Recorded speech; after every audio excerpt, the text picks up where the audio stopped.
Salve, salve. Esperando o pessoal entrar aí. E que o Lucas já entrou. Pedro também. Bom, pessoal, estamos aqui para mais um debate do Donos da Verdade. Esse é o nosso segundo debate. O primeiro a gente realizou no domingo passado. E vou aproveitar que o pessoal ainda está entrando aqui para dar dois avisos rápidos, tá? Em primeiro lugar, eu queria fazer um apelo aí para o nosso público feminino e falar que a gente está sentindo falta de comentários de mulheres e da participação delas no nosso debate. No nosso segundo debate, a gente ainda não conseguiu trazer nenhuma mulher aqui para participar. E, bom, a gente queria também que as mulheres se manifestassem, comentassem, etc.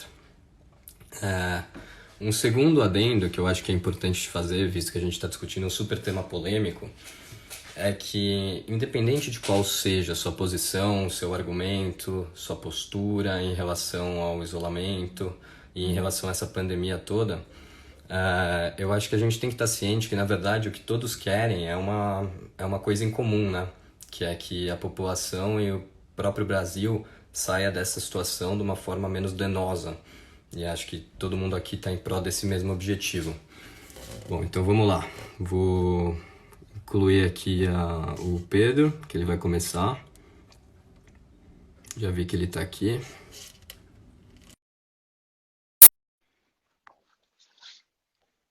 Esperando ele atender aqui. E aí, tudo bem? Tá me ouvindo? Fala, Pedro, tudo bem? Tudo bem, e você? Tudo bem, acho que você não tá aparecendo aqui, cara.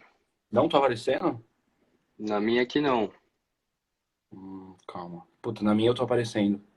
Deixa eu Ó, ver. apareceu aqui. E aí, Apareceu? tudo bem? Tô bem, e você? Tô ótimo também, todo mundo bem aí? Tudo certo, tudo certo.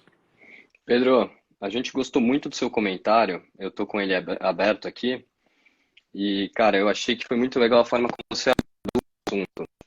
Você se Calma, tá coloca como falhando um pouco. adepto ao isolamento, mas você questiona muito como esse isolamento foi implementado e o fato das pessoas não poderem questionar se essa seria a única medida cabível ou não. Aham. Apesar de, nesse momento, pelo que eu entendi do seu comentário, você achar que sim, o isolamento é a medida que tem que ser incentivada e recomendada, mas ela não deveria ter sido imposta de cima para baixo como ela foi, né?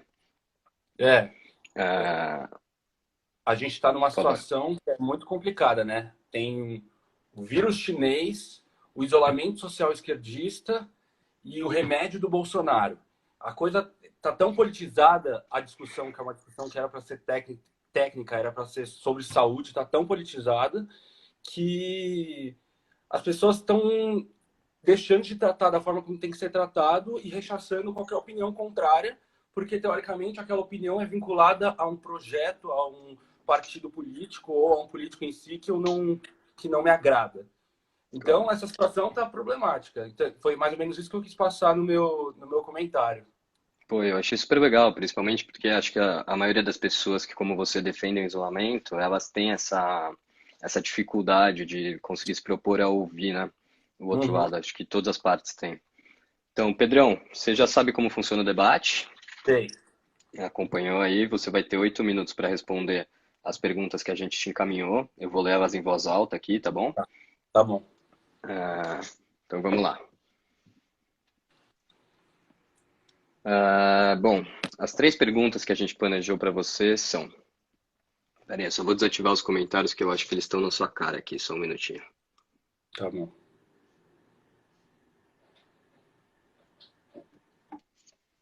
Só um minuto.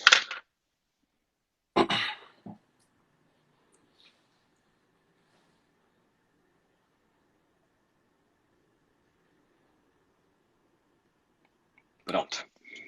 Então vamos Boa. lá. As perguntas são as seguintes. Primeira pergunta. Quais seriam os direitos individuais que o Estado pode interferir em prol do bem público, visando o bem público? A Uhum. segunda pergunta é: o isolamento é a única opção viável a ser aplicada no Brasil? E a terceira pergunta é: em que momento as medidas de isolamento poderiam ser consideradas prejudiciais para a população brasileira? Tá. Eu preparei um Vou aqui, então Só se vou dar o você. start aqui, tá? Tá bom. Só um minuto. 1, 2, 3, valendo. Bora. Tá. Primeiro, eu queria dar boa noite a todo mundo, agradecer o convite que vocês fizeram. Eu achei a ideia de vocês muito legal e vou participar sempre, porque é total minha cara ficar lá debatendo e mandando um monte de comentário para vocês. Então, pode. Então, queria falar parabéns e falar que você é figura presente aí comentando. A gente quer você sempre aqui. Inclusive, eu vou voltar um pouquinho o seu tempo só para a gente queria estender esse agradecimento também. Eu acabei não falando nesse primeiro momento, mas obrigado por participar. Eu acho que a gente precisa de pessoas que nem você aqui, que consigam ouvir os dois lados e tenham essa coragem de se expor e botar sua opinião e botar sua Boa, cara aqui. boa. Então eu vou começar seu tempo aqui e você começa a resposta, tá bom? Bom, então, pode começar. Valendo. Então tá. A nossa Constituição, ela prevê que os direitos individuais estão dentro de um campo de proteção muito mais rígido, né? Chamam de direitos fundamentais. Então, esse campo de proteção ele é muito mais rígido se comparado a outros direitos, como o direito coletivo. Uhum. Então, ele esses direitos individuais, eles só podem sofrer interferência estatal em duas situações. Ou, primeiro, quando tiver em confronto com outro direito de mesmo grau hierárquico, ou quando tiver expressa previsão legal e constitucional anterior. Então, sob meu ponto de vista, sem previsão legal e constitucional, não é possível interferir em determinados direitos individuais, independentemente de parecer técnico de quem quer que seja OMS, seja ONU, seja Imperial College, seja lá quem for. Não, precisa ter uma previsão legal expressa antes. Então, os únicos direitos que podem sofrer qualquer tipo de limitação, interferência em nome da pandemia, são aqueles direitos individuais que têm algum tipo de previsão de interferência anterior. Quanto ao isolamento social em si, hoje, no Brasil, cada estado e cada município, eu tomei a liberdade essa tarde de fazer uma pesquisa sobre o assunto para tentar me preparar melhor. Hoje, no Brasil, cada estado e município tem adotado uma postura diferente. Mas, em regra, o que acontece hoje é um isolamento social horizontal, que é o que acontece nas grandes capitais, um isolamento social horizontal, onde os estados e municípios estão intervindo não apenas nas instituições que são de sua competência, mas em estabelecimentos comerciais também. O que eu não vejo problema nenhum, uma vez que é prerrogativa dos estados e municípios estabelecer as regras e as normas que estabelecimentos comerciais que demandam a autorização do poder público precisam seguir para funcionar. Então, sem dúvida nenhuma, o isolamento social horizontal, no modo geral que tem sido estabelecido, eu acho que ele é viável do ponto de vista jurídico. Apesar de eu concordar que tem muitas críticas legítimas que são cabíveis a ele, principalmente na forma como ele foi imposto, e existem críticas pontuais a determinados governadores e prefeitos que eu acho que se exaltaram na forma como estabeleceram o isolamento social. Às vezes por ser muito rígido, às vezes por defender medidas que são manifestamente inconstitucionais. Existem críticas que podem ser feitas assim e eu concordo com isso. Mas hoje, nas circunstâncias atuais e no cenário brasileiro atual, sob o ponto de vista ético, sob o ponto de vista moral, sob o ponto de vista econômico, eu acho que o isolamento social horizontal é, sim, a única opção viável. E eu acho que essa ausência de alternativas racionais ao isolamento social horizontal, como tem sido imposto, é fruto de uma sucessão de erros de diferentes agentes políticos, da OMS, dos governadores. A imprensa também tem sua parcela de culpa, mas principalmente do governo federal. O isolamento social horizontal, no presente momento, é a melhor resposta. É um remédio amargo que poderia ter sido evitado, mas é o único praticável no momento para reduzir os danos causados pela pandemia. O próprio colega que eu vi no comentário dele, que vai debater com a gente, ele cita a questão da Suécia, né? A Suécia tem sido um exemplo muito citado e eu acho que deveria, assim, poderia sim ser um modelo a ser seguido, mas poderia sim ser um modelo a ser seguido se lá atrás não tivesse sido cometido erros por parte de várias autoridades internacionais e aqui dentro para seguir esse modelo. Para quem não sabe, o modelo da Suécia é um modelo muito mais flexível, é um modelo que não teve esse isolamento rígido, bares continuaram funcionando, restaurantes continuaram funcionando. Eu acho que ao longo da conversa a gente vai acabar debatendo sobre o caso da Suécia, mas eu acho que na situação atual, o modelo aplicado na Suécia para o Brasil não é aplicável. Não porque eu acho que o Brasil é pior, não porque eu acho que o Brasil não tem capacidade de seguir um modelo diferente, mas porque foram cometidos erros nos últimos 2 meses que tornam inaplicável um modelo parecido com o modelo sueco. E quanto à última pergunta que vocês fizeram, quanto ao momento que essas medidas de isolamento poderão ser consideradas prejudiciais. Era isso a pergunta. Era isso a pergunta. Isso mesmo. É possível considerar as medidas de isolamento prejudiciais sob várias perspectivas diferentes. Ninguém gosta de isolamento social. É ruim, não é bom, ninguém está feliz com isso. É um mal menor. E o estabelecimento de isolamento social é fruto de um posicionamento político, é uma escolha política legítima, pode acontecer, tem um respaldo para isso.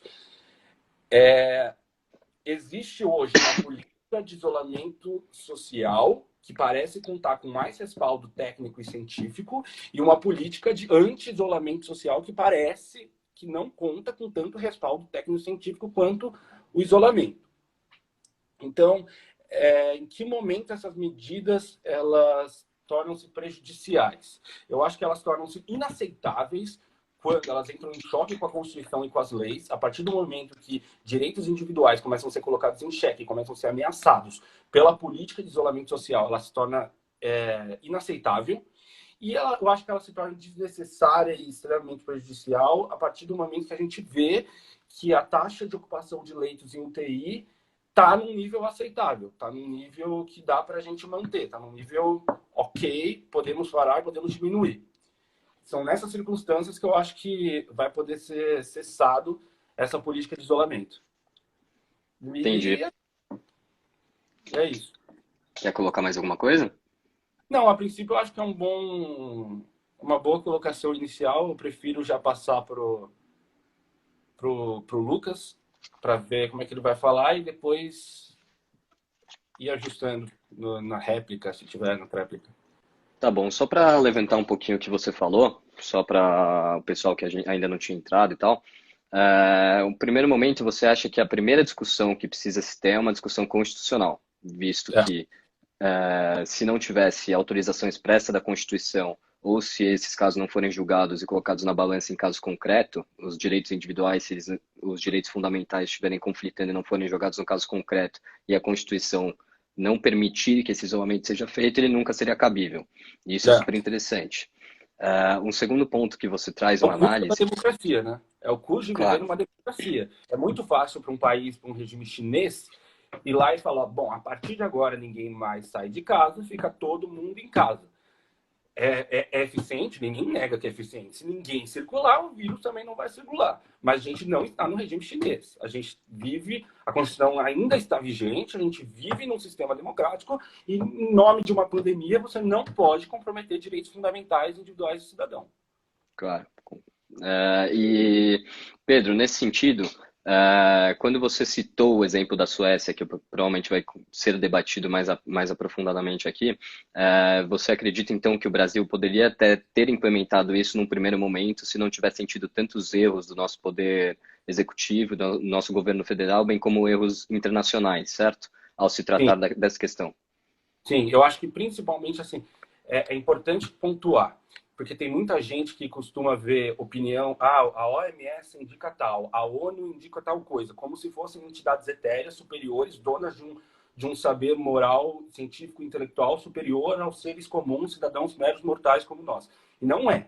São organismos, são entidades políticas, meramente políticas. A OMS comete erros e cometeu. Se há 3 meses atrás a OMS não tivesse falado que máscara não era para todo mundo, máscara era só para quem estava doente, que não era para sair aí comprando máscara e usando máscara, que mudou depois, porque a OMS errou. Se a gente tivesse usado máscara desde o começo, talvez somado ao modelo sueco, poderia ser uma alternativa ao isolamento social rígido da forma como a gente está vendo hoje. Claro, precisaria que as nossas autoridades não ficassem deslegitimando a doença e diminuindo a gravidade da situação a todo momento, como tem acontecido, principalmente em relação ao governo federal. Mas eu acho que se há 3 meses atrás alguns erros não tivessem sido cometidos pelo governo federal e por alguns organismos internacionais, dava para colocar em prática um modelo mais flexível, como é o modelo sueco, somado com o uso de máscaras. Entendeu? Perfeito. Eu acho que você explicou muito bem o seu ponto, acho que eu nem tenho que retomá-lo para o pessoal, porque acho que ele ficou muito claro. Então, bom, seu tempo, você acabou usando menos Hã? tempo do que o necessário. Se você não tiver nada para colocar, eu vou chamar o Lucas para colocar as... Tranquilo, pode passar para ele. Estou aqui esperando. Beleza, valeu, Pedro. Valeu.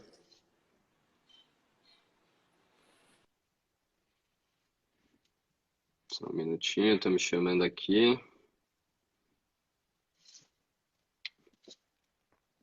Chamamos o Lucas aqui. Fala, Lucas, tudo bem? Tudo bom? Tudo bem com você? Tá travando um Acho pouquinho que a sua travou um imagem. pouquinho. Sim, sim. Pronto, agora foi. Cara, em Cara, primeiro momento, queria agradecer você por participar do nosso projeto. Acho que seu comentário ficou muito bom. Inclusive, eu tô com ele aberto aqui e eu queria linkar algumas uhum, coisas que você trata sobre ele.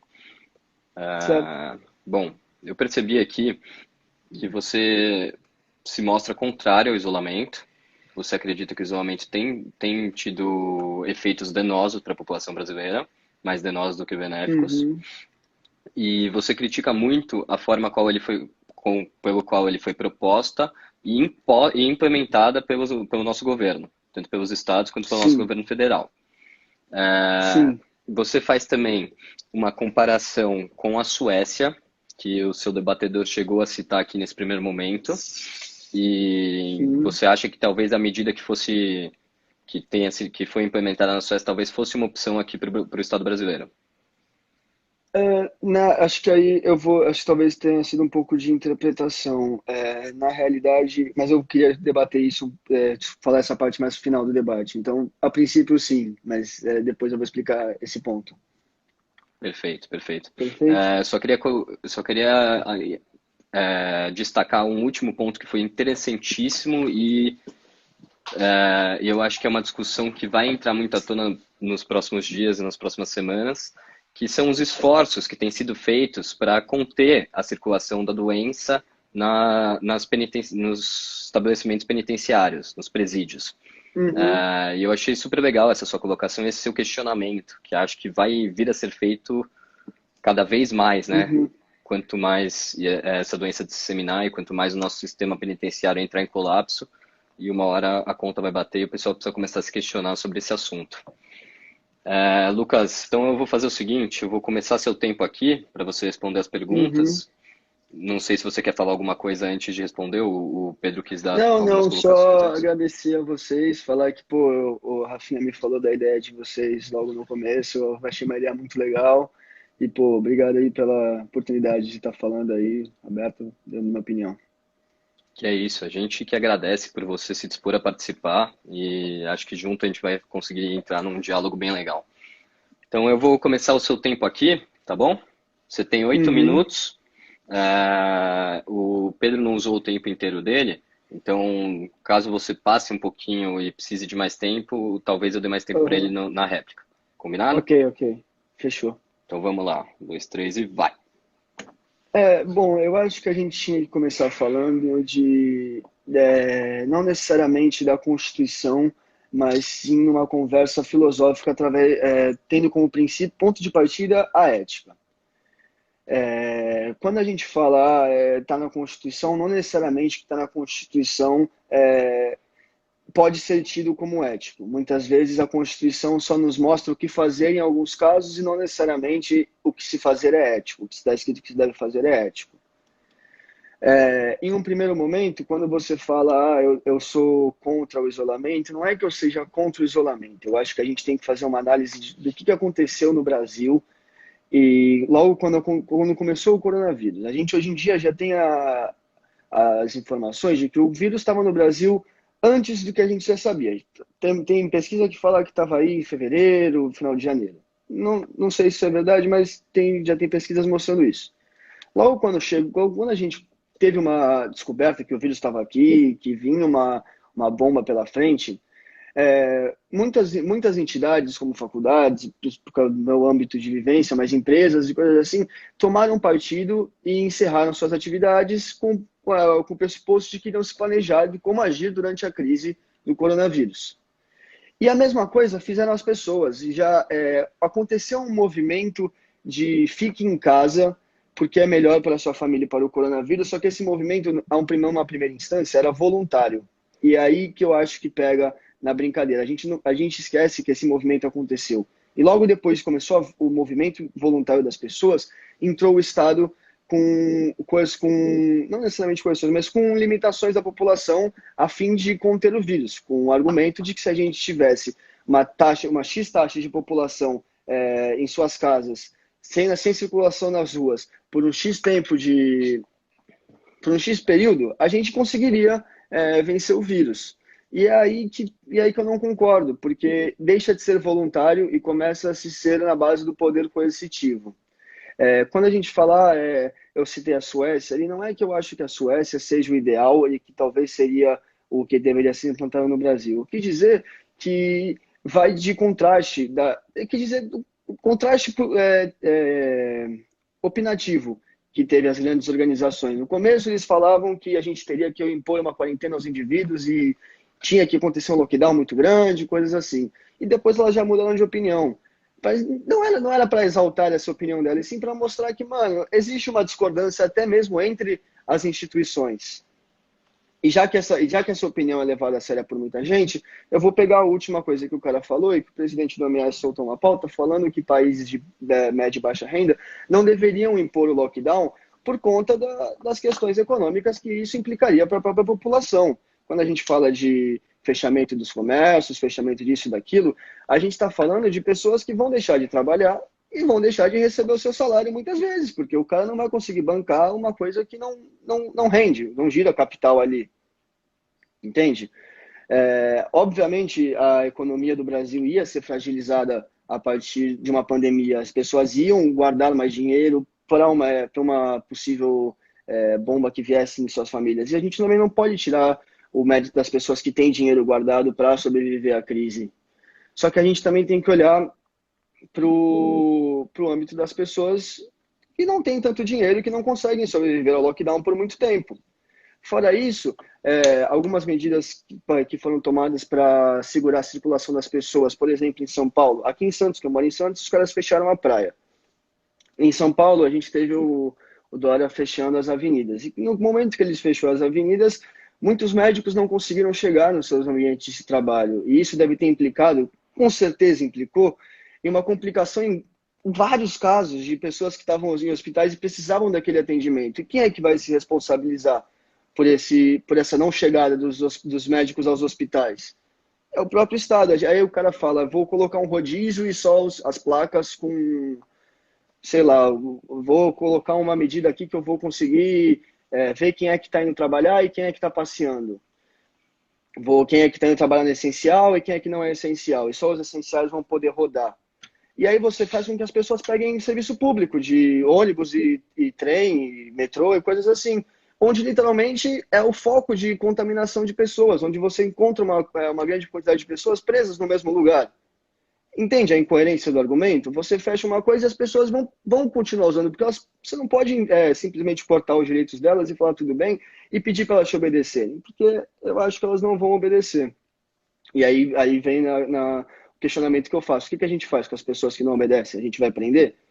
Porque nitidamente existe um esforço do governo para a gente diminuir a circulação do vírus, colocar mais gente nas prisões é a saída, a gente vai multar.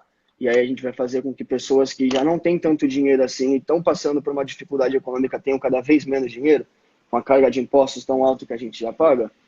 São esses questionamentos que eu coloco em xeque. Então, só para concluir, eu não concordo com o isolamento da forma que ele está imposto, eu concordo sim com o isolamento voluntário, onde pessoas decidem se querem se excluir do âmbito social ou não, do âmbito de trabalho ou não.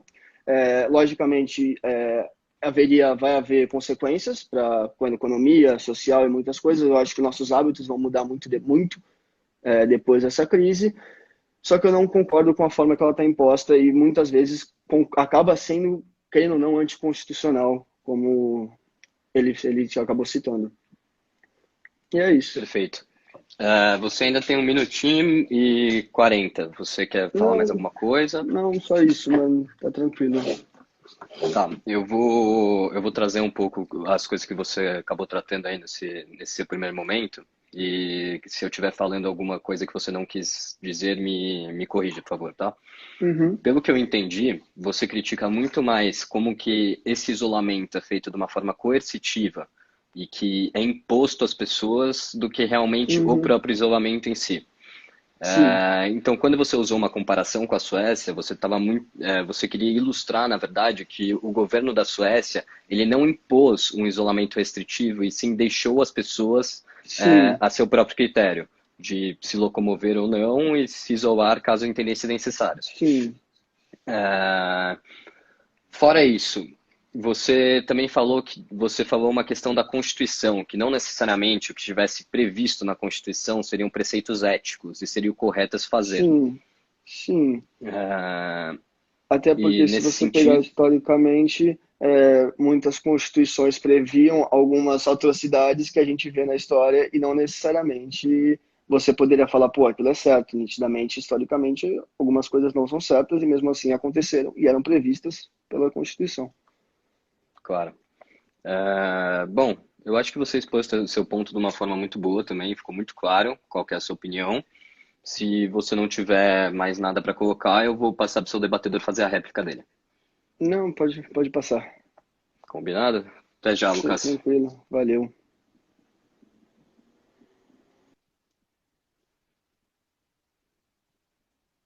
Vou ativar os comentários aqui só para ver se alguém está falando alguma coisa. Aparentemente não. Vamos lá.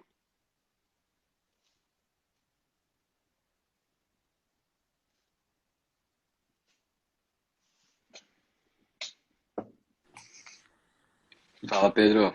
E aí, tá me vendo? Tô te vendo. Acompanhou o seu debatedor? Acompanhei aqui, já anotei aqui algumas coisas para falar. Então, ó, eu vou te dar 5 minutinhos. Tá bom. Se você achar que é pouco, qualquer coisa, enfim, podemos. Isso é Conversar. conversável, exatamente. Tá bom. Então, vamos lá. Vou te dar 5 minutinhos, tá bom? Tá bom. 2, 3 e vai. Tá, o primeiro ponto que eu anotei aqui que eu acho importante falar é o comentário que ele fez sobre Constituição. Constituição não necessariamente é ética, é moral, isso de fato tá certo, mas eu não entendi qual o objetivo dessa colocação, uma vez que eu usei o argumento constitucional justamente como um argumento para limitar o alcance do isolamento social. A Constituição não necessariamente é ética, mas a obediência a ela é sim um pressuposto do funcionamento das instituições. Por isso mesmo, ela se sobrepõe até mesmo a políticas de isolamento. Passando disso, ele falou do movimento voluntário, que ele não seria a favor de um isolamento imposto de cima a baixo, ele seria a favor de um isolamento voluntário. No mundo ideal, no mundo onde as coisas funcionassem, no mundo em que nos últimos 3 meses não tivesse sido cometido erros, talvez isso seria possível. Mas pensar no movimento voluntário no Brasil do dia 17 de maio de 2020, para mim, está fora da nossa realidade. Entendeu?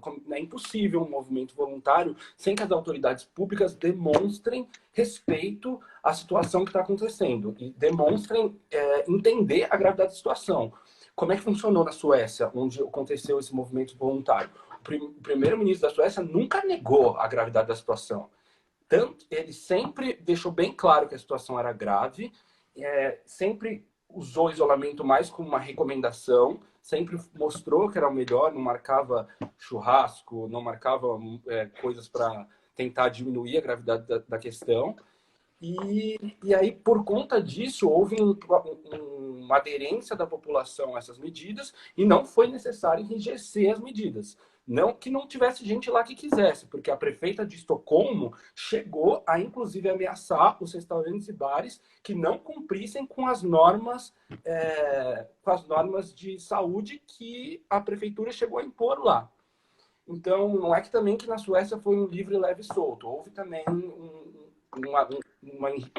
medidas rígidas, bem menos do que em outros países, mas houve também algumas medidas rígidas que eu também acho que aconteceram aqui no Brasil, em relação a bares e restaurantes, dos quais eu acho que foram medidas corretas, limitar o funcionamento desses estabelecimentos, em pleno de acordo com a Constituição e com as leis, que precisam ser respeitadas não por ser ética ou não, mas porque é pressuposto do funcionamento das instituições do Brasil. Então, uma vez que as autoridades públicas diminuem sempre a gravidade da situação, só restaram aos prefeitos e governadores a opção de enrijecer as medidas. Não tinha outra opção. Ninguém está dizendo que é ético impedir as pessoas de trabalhar, ninguém está dizendo que é ético limitar as liberdades e a livre iniciativa. Sou contra isso também. Sou contra governadores e prefeitos que pesaram a mão, que foram lá e proibiram, que estão querendo proibir, que ameaçaram de prender, como foi João Dória, que ameaçaram de levar de volta para casa à força, como queria fazer o Witzel. Sou contra essas medidas que agridem mais diretamente o cidadão individualmente, mas não aquelas voltadas a estabelecimentos comerciais respeitarem normas de saúde. E não é ético, não é antiético isso. Não é antiético você falar para um restaurante, olha, você vai ter que ficar um tempo fechado por conta da gravidade da situação. Aí tem um argumento econômico que pode ser usado. Quantas pessoas não vão poder trabalhar? Quantas pessoas vão ter sua renda comprometida por conta dessas medidas? Isso, de fato, é um problema. É o que eu falei, ninguém está amando essa situação. Mas já é sabido, assim, os técnicos, os economistas, muitos estudos já têm sido desenvolvidos no sentido de mostrar que não essa flexibilização, não aderir ao isolamento social, não é garantia de que sua economia vai crescer, vai estar bombando, ao contrário dos outros países. Pelo contrário, o que a gente vê na Suécia, o tombo econômico da Suécia vai ser muito maior do que dos vizinhos escandinavos. A questão da flexibilização, ela pode ser mais defendida sob o ponto de vista jurídico e ético, talvez, apesar de eu achar que não. Mas questão econômica, eu acho que está fora de cogitação você colocar isso em pauta. Eu separei aqui vários estudos que eu vou fazer questão de mandar para vocês aí depois, caso vocês queiram alguma coisa, vários estudos que mostram que o distanciamento social ele é importante, inclusive, para reduzir o tombo econômico que virá por conta da pandemia. Tem um aqui do Becker Friedman Institute, da Universidade de Chicago, que foi publicado recentemente e que mostra justamente isso. Eles medem, através desse estudo, o valor econômico da perda de uma vida. Ô, P, acabou o seu tempo. Não, tranquilo. Podemos te dar mais um tempinho, Se me der mais 40 segundos, eu acho que eu acabo. Pode emendar. É isso. Então, esse estudo da Universidade de Chicago, eles tentam chegar ao valor econômico do preço de uma vida. Saindo um pouco de sentimentalismo, saindo um pouco de cinismo, eles tentam aplicar isso e mostrar que cada vida perdida equivale a uma queda na capacidade de produção do país, uma queda no PIB. Então, o isolamento social, ele não é uma medida que vai dificultar a situação econômica do país. O que vai dificultar a situação econômica do país é a pandemia. E isso que precisa ficar claro. Não o isolamento social. E ele citou também outras medidas que eu também discordo, por exemplo, o rodízio. Esse rodízio ambiental aqui em São Paulo foi um erro. Foi um erro do Covas, tanto que parece que voltou atrás hoje. E é o que eu falei, houve vários erros por parte de prefeituras e governos de estado. Mas hoje não tem, no momento em que está ascendendo, que a gente está entrando na fase mais aguda da doença, do pico da doença, não tem como abrir mão do isolamento social horizontal da forma como está. Daqui 2 semanas vai mudar. Agora não tem como.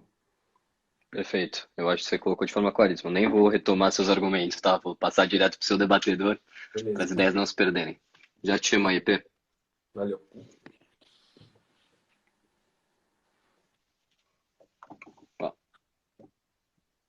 Vamos probleminhas.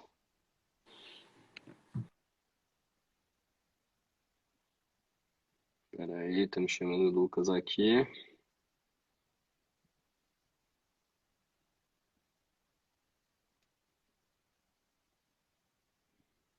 Acho que a internet do Lucas caiu. Peraí, já achei ele aqui.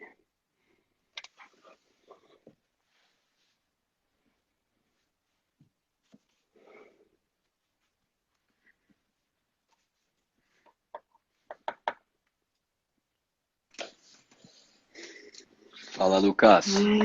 Tudo bom? Acompanhou aí seu debatedor? Sim. Tá bom, eu vou te dar os seus 5 minutinhos. Ele acabou se estendendo um pouco, então se for necessário, você também pode se estender, tá bom? Tranquilo. Pode ir. Cara, eu queria começar, pô, falando do negócio de quanto custa uma perda de uma vida. Eu acho que, pô, isso acaba sendo até bastante, você falou, sem levar para o lado sensível da conclusão, mas isso acaba sendo, querendo ou não, bastante insensível. Porque se a gente começar a calcular quanto vale uma vida, a gente está implicando em que pessoas vão se perder aí no meio do caminho, entende? E a gente está falando, tudo bem, essas pessoas se perderem, porque no final a gente vai ter uns dados melhores. Você está simplesmente sendo utilitarista. Quando, num caso, sendo um caso real, não necessariamente esse utilitarismo vai resultar numa consequência melhor. E a base da filosofia utilitarista se baseia nisso. A gente vai tentar fazer aquilo que vai trazer mais felicidade no final da conclusão, tanto de maneira quantitativa quanto de maneira qualitativa. E não necessariamente isso vai acontecer no futuro. Eu acho que isso é uma resposta que a gente só teria mesmo quando acabasse a quarentena e a gente vesse, analisasse os dados passados, até porque estatística se baseia no passado e não no futuro. É uma análise passada tentando prever o futuro, não necessariamente ela acerta. Quando a gente fala de deixar as pessoas em casa porque esse é o certo a se fazer e coisas assim, a gente está tirando a possibilidade das pessoas tentarem melhorar as próprias vidas. Porque, pô, a gente fala, o restaurante não vai abrir. É óbvio que a economia não vai ser impactada só pelo isolamento social. É óbvio que a pandemia impacta na crise econômica que o Brasil já vivia, né? Pô, o dólar já não era o Brasil já não estava nas melhores condições, a saúde já não estava nas melhores condições, por sinal, a saúde já era bem precária, nada preparado para uma pandemia, isso é nítido. Tá escancarado na nossa cara, mano. Talvez o Brasil não suporte toda a demanda por saúde que existe. Não tem tanta oferta assim. Isso é nítido. Só que eu não acho que isso seja suficiente, e não querendo diminuir a situação, mas eu não acho que isso seja suficiente para a gente entregar de mão os direitos individuais das pessoas e coisas assim. Tanto que eu não respondi as perguntas das quais vocês me mandaram, então vou responder. Da Lucas. Na minha opinião, Você podia só repetir se eu vou te dar um tempinho a mais aqui, acho que você travou e não deu para ouvir o que você falou. Você minha podia internet repetir? está um pouco ruim aqui, desculpa. Não, sem problema. Eu vou responder as questões que me mandaram de forma mais sucinta, porque não fiz isso na primeira parte do debate. E a primeira pergunta que me mandaram eu gostaria de responder em quais direitos individuais o Estado pode inferir pelo bem coletivo. Na minha opinião, nenhum, porque a partir do momento que você começa a dar brechas para essas coisas acontecerem, a gente vai ver coisas como que aconteceram dos governadores de São Paulo, do governador de São Paulo, do prefeito de São Paulo, fechando as vias, ou do prefeito de Santos fechando as praias.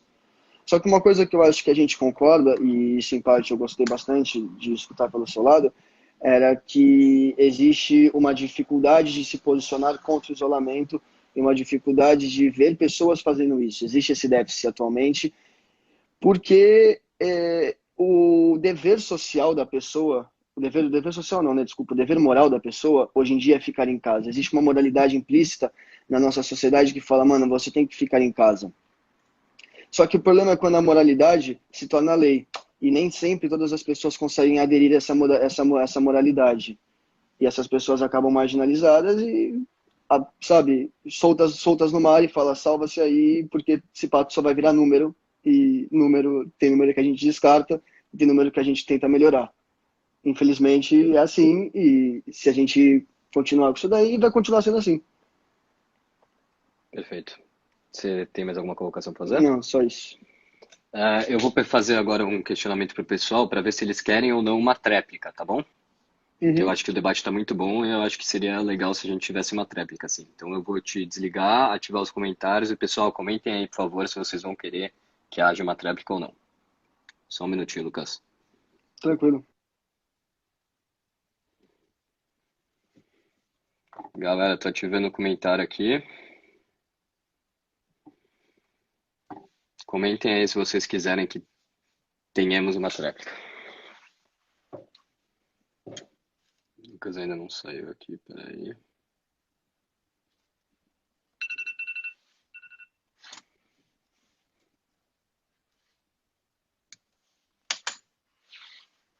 Bom, o pessoal parece positivo em relação à tréplica, então vamos lá, hein?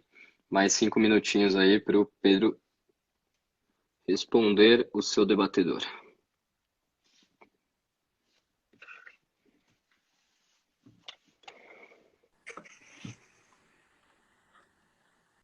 Aí, tá me vendo? Ainda não, peraí. Entrou. Você topa fazer a tréplica, Pedrão? Top sim. Então você tem mais 5 minutos, tá bom? Bom, Só um minutinho que eu vou dar o start aqui. Pode ir. tá bom. Primeiro eu queria falar para ele que eu não estou sendo utilitarista, porque quem está defendendo o fim do isolamento pelo bem da economia é ele, não sou eu. Eu só quis mostrar que esse estudo da Universidade de Chicago, que atribui valores econômicos à vida, mostra que a premissa de que o isolamento social é ruim para a economia é falsa, não se sustenta. Entendeu? Esse argumento não se sustenta. E eu também acho que a gente não deve abrir mão de direitos individuais por conta dessa política de isolamento social. Inclusive, pontuei que os direitos individuais são o limite para essas medidas de isolamento e mostrei mostrei a minha opinião quanto a erros de prefeitos e governadores que se excederam. Mas isso não quer dizer mas isso é quanto direitos individuais. Não quer dizer que as prefeituras e os estados não possam tomar medidas para tentar limitar a circulação do vírus. Isso impondo medidas sobre estabelecimentos comerciais, sobre o funcionamento de lojas e de determinados tipos de comércio. Isso não é limitar o direito individual. Não estamos individualmente limitando o direito de ninguém ao trabalho ou impondo restrições ao direito de livre iniciativa.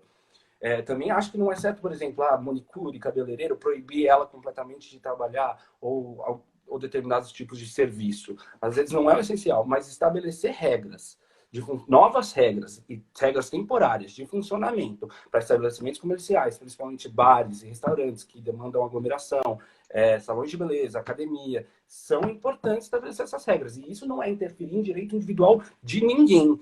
E isso é uma coisa que sempre aconteceu. O Brasil sempre estabeleceu regras sanitárias para esse tipo de estabelecimento. No momento de pandemia, com base em determinados pareceres técnicos, a gente vai enrijecer um pouco, mas é uma coisa temporária. Uma coisa temporária que vai criar percalços para a economia, que vai criar problemas, mas problemas muito menores se comparados a não fazer nada. Não fazer nada é o pior para a economia. E isso não sou eu que estou falando. Tem estudos que mostram isso. E estudos, inclusive, de linhas ideológicas completamente opostas a quem o isolamento social está sendo atribuído.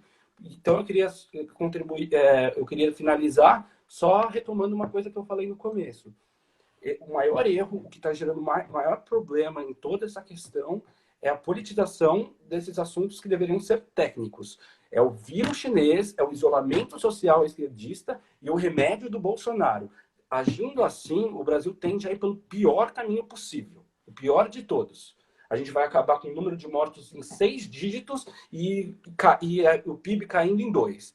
Então, a gente tem que parar de politizar um pouco a situação, entender que determinadas medidas de restrição a estabelecimentos comerciais não é restringir direitos individuais fundamentais e que, para o bem da economia, por uma questão ética e moral, a gente tem que manter esse isolamento pelo menos nas próximas 2 semanas, pelo menos até as taxas de ocupação dentro das UTIs se normalizar. E sempre defendendo os direitos fundamentais e individuais de cada um. É isso. Perfeito. Você tem um tempinho ainda, quer? Tá bom? Acabei. Tá bom, tá ótimo. Beleza. Vou passar para ele então, tá? Valeu, foi ótimo. Obrigado pela participação, Pedrão. Obrigado, Euric. Até mais, até a próxima.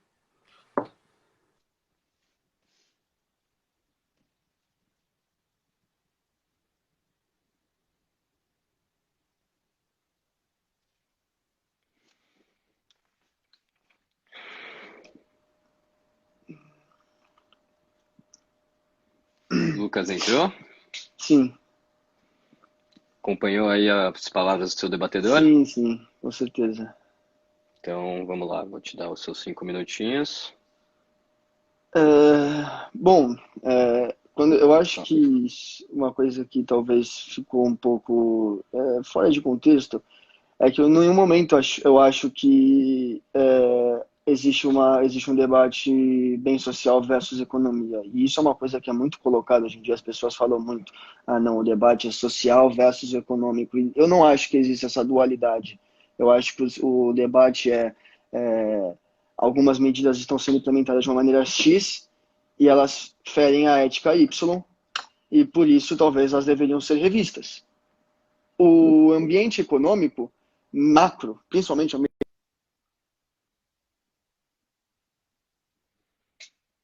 Pedro?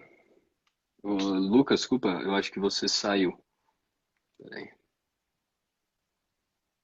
Acho que perdeu uma conexão com o Lucas aqui, vou chamar ele de novo. Conectou? desculpa. Sim, Imagina. desculpa, sim, sem Vamos querer retomar saiu seu aqui. tempo aqui. Vamos retomar seu tempo aqui para você começar do começo, tá bom? Aham. Então pode ir.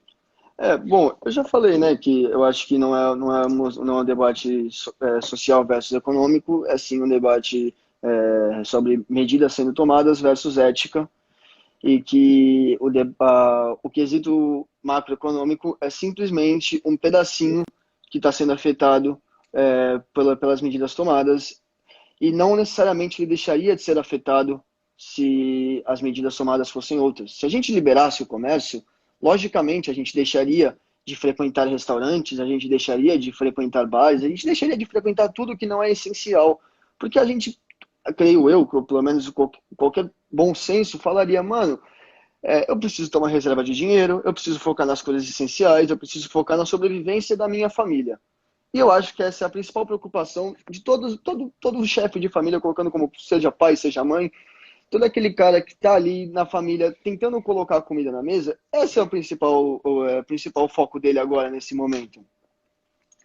E a gente colocar falar de PIB, falar de coisas, é colocar número na discussão. O que eu gostaria de analisar, eu acho que é muito pouco analisado hoje em dia, é o indivíduo, qualquer que seja, colocado no meio dessa pandemia e no meio de todas essas ordens. O que está impactando na vida dele, quais são os problemas que ele está enfrentando no seu dia a dia.